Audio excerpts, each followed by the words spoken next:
The overall goal of this procedure is to describe a validated approach to study trans-blood-brain barrier delivery of nanoformulated fluorescent molecules using ferritin nanocages loaded with FITC as proof of concept. This method can help answer key questions in the field of resistance of central nervous system disease to pharmacological therapies due to the low permeation of drugs across the blood-brain barrier.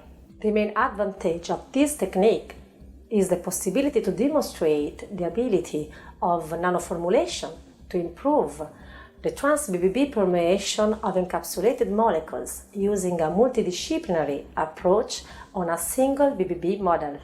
The implications of this technique extend toward therapy of disorders with neurological effects because it aims to overcome the high selectivity of the blood-brain barrier to most drugs. This method can provide insight into the efficiency of ferritin nanocages as drug delivery system across the BBB. It has been applied with FITC, but it can also be exploited with other cargo molecules or different kind of organic or inorganic nanoparticles.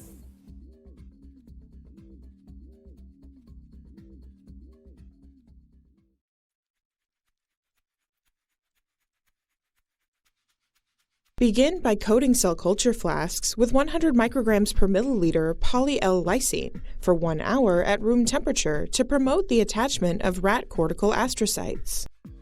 Coat one flask with 50 micrograms per milliliter of fibronectin for 1 hour at 37 degrees Celsius for the culture of rat brain microvascular epithelial cells.